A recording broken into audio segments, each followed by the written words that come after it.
How's it going, guys? Welcome back to the greatest game show in RuneScape history, the Gielinor games. If you have no idea what I'm talking about, click the link in the description, get yourself caught up. Funny enough, this was the least stressful and most stressful week because we played Prop Hunt. This is like the first challenge of the season where no one felt any real pressure. Everyone was just having a good time. We were laughing. No one was in that super competitive mode. The atmosphere was clearly very different. We were just playing a fun little game. And I think a lot of people forgot that there was a banning after all this. Someone is going home because they performed very poorly in Prop Hunt, but that wasn't really being thought about at the time. Victim won the banning last episode, and he got to pick a sabotage target, and he decided to use the sabotage on Foe. So Foe has to be a large object on both rounds this week instead of just one round.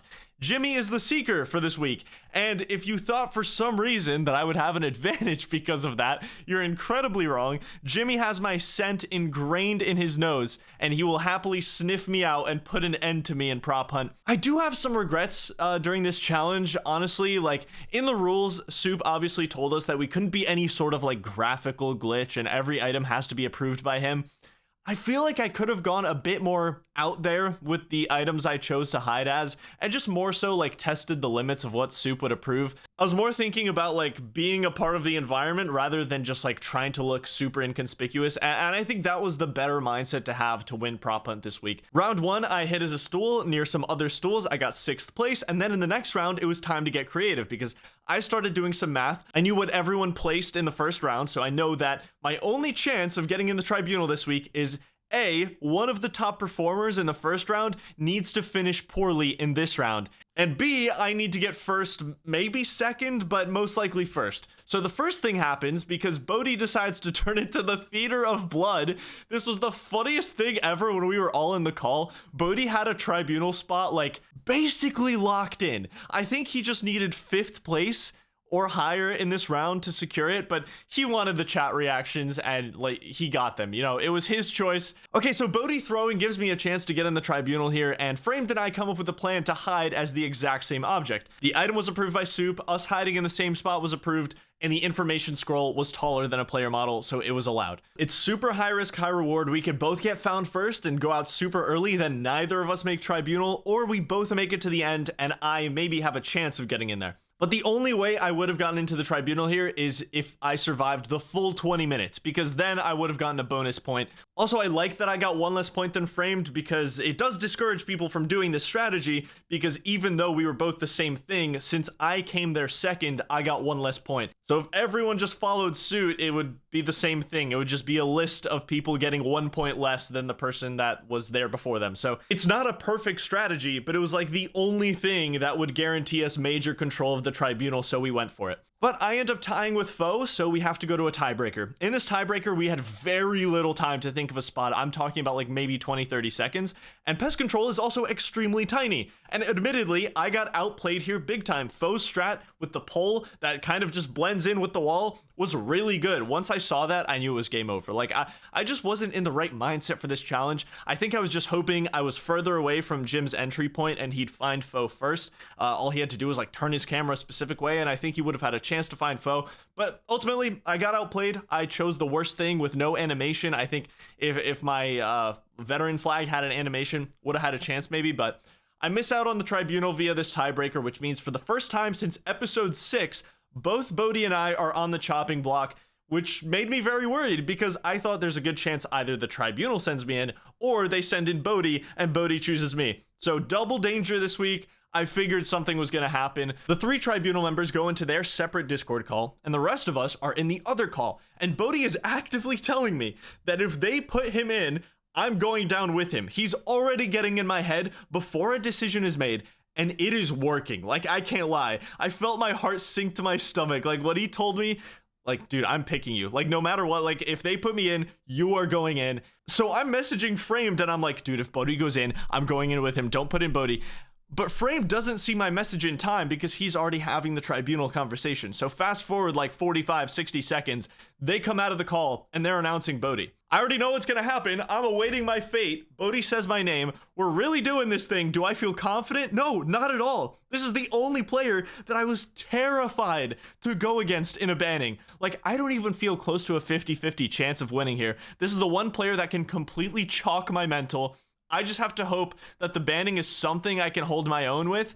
The immediate mental disadvantage I'm facing right now is going to be hard to overcome. So the banning is Puzzle Master, a best of 5 set of puzzles that test a range of your brain power, critical thinking, click movement skills, and more. And at the time I was thinking, okay, this is pretty good. Like, I think Bodhi and I are very good at puzzles in general, and I think he's a super quick-witted player. But I need to set the scene for you guys just to give you an insight as to like how I was feeling at the time. I was watching Bodhi when I was like 12 or 13 years old. Like, legitimately, he was one of my inspirations for starting a YouTube channel and creating content. He had a big influence on how I played the game. I looked up to him, and to me, you know, he's still that guy. And he was so confident to challenge me, like, just tell me beforehand even that he's gonna put me in, which is terrifying enough on its own. And I was like frozen from that, like completely. So the first puzzle comes out, and it's this clue. And honestly, this isn't a hard puzzle. This is such a simple puzzle. And I can't believe I couldn't figure this out, but my brain was actively poisoning me during it and making me think like 40 layers deep, like cast vengeance, then I'm gonna need to make a vial and like turn it into like, I had a psychotic thought process on this first puzzle. My nerves were at a peak, and Bodhi gets it solved pretty quick. Like, he was snappy with it. He was feeling good. Immediately I go down 0 to 1, and that was rock bottom for me. I was already nervous. I was frozen. I'm expecting to get like 3-0 swept now. I had to try to revive my mental in the next like 2 minutes of downtime that we have, because we're going straight into another round. So the next game we have is Snake. This was so cool. Just like the plugin itself was fascinating. I want to see more minigame type plugins imported into RuneLite. And if you hear my reaction to this game being announced during the banning, you could tell I was not able to fully appreciate it. You walk over it, your run ends. Oh, this is sick. Yeah, this is really cool. I know Bodhi's clicks are insane. He's a precise player. This is completely in his wheelhouse. I know he's cracked at this, but if I go down 0 to 2, I mean, I didn't want to think about that. So we were both able to get 2 practice runs just to get a general feel for the Snake game, and then it was time to start. How it works is pretty simple. You just can't ever stop moving. Your poison trail gets longer and longer each point you get. Just, you know, how Snake works. And I felt pretty good once the game got going. I took my time. I noticed that I don't need to rush to get any single point in this game. So the strat was just to like use the outside of the ring to extend my poison trail, try to get it to drag behind me as much as possible. I'm very familiar with True Tile in the game. I know where my character actually is. So the timing of it was super simple for me, and just try to outlast. And on my first round, I got 24 points. Bodhi got 18. And Soup told us at the time that it took him like 30 minutes to get 18. So I felt really good about my score. I'm like, okay, maybe I am good at this. And this was the point where I regained a lot of confidence. I'm like, Bodhi has the capability to lose. My brain needed that. Like, it really needed to learn that, because I ended up getting 24 again on my second run. Bodhi got 13. So I think this actually shook him, and I gained so much confidence from that. He actually stopped talking as much. Like, during this, like halfway through the Snake game, he really tried to lock in. And I think he's actually at his best when he's in that like constantly yapping state, you know, where he's like during the solo mission banning, where he was like constantly talking through it and being like, yo, solo mission, you're done. Like, it's over. It's over. And I think once Bodhi stops talking, that's like a sign that, you know, he's not feeling as confident anymore. And I think he plays worse at that point. I think he overthinks when he like locks in. He had a bad final round of the Snake game. It ends 24 to 18. The score gets tied up, and the next game is add 'em up. Soup says a number, we kill NPCs whose combat levels add up to that number. Once the number is announced, it's go time. So we got 35 as our number. Instantly, I'm like, okay, a guard, 21, I can do that. I actually teleported to a much slower guard than I could have. I could have teleported to Falador or Karend. Those are very close guards. But I have a rule during stuff like this that's, okay, if I want to kill a guard, I'm gonna go to whatever my first choice is. Immediately be decisive. Your first choice probably isn't the most optimal, but it's better to just get going somewhere and make a decision. Otherwise, you get, you know, decision paralysis. You don't want that. So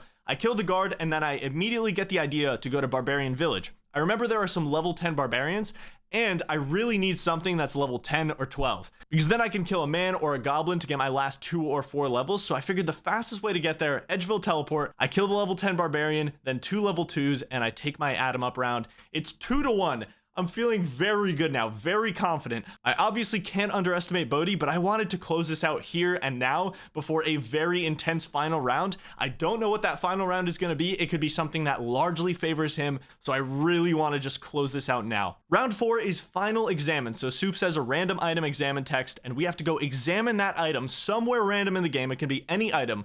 And the examine text was, "This must have been shot at high speed."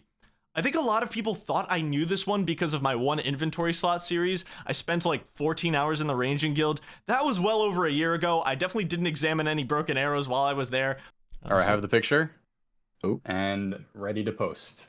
I figured, okay, it's definitely a projectile, which instantly makes me think of ranging guild. That's where arrows are shot. And high speed makes me think that it's very obvious something happened to it, so I thought broken. And Bodhi, I think, just blanked on this one because he also knew it was a broken arrow, but he went to the Khazard battlefield first, then realized it had to be an item. So I think that's where his nerves really got to him. He started to overcomplicate things, or maybe he was just lapsing a bit, but it was the exact edge I needed. I finished up the banning 3-1, still alive in the game.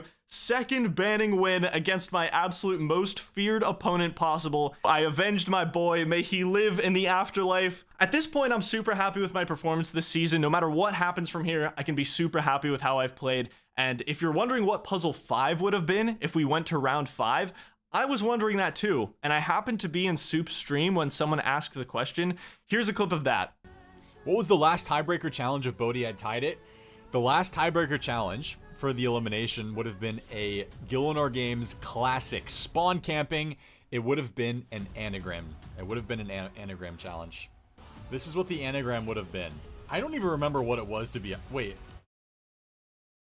I don't even know what it is looking at it, to be honest with you. Oh, no, I do. Okay. That's what the anagram would have been. Let's see how quickly you guys can get it.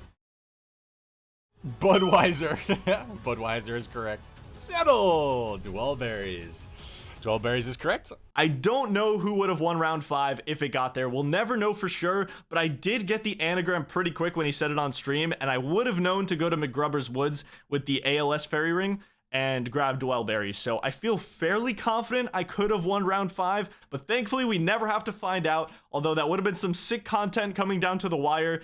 Not great for me, but great for Soup's YouTube video, so I'm sure he wanted it to go down to 5. But good game to Bodhi. I love the guy, have endless respect for him, but damn did I feel good winning this banning. This was my worst nightmare. So this leaves 8 players left in the game, and for winning the banning, I got the Amulet of Choice. Last time I got one of these, I took the 200 mil cash, but this time I'm choosing Sabotage. The Sabotage is much stronger with 8 players left than it was with 13 when I won my last banning, so I'll happily pick that, and hopefully I can get to use that for an edge in week 10. See you guys then. Thanks for watching.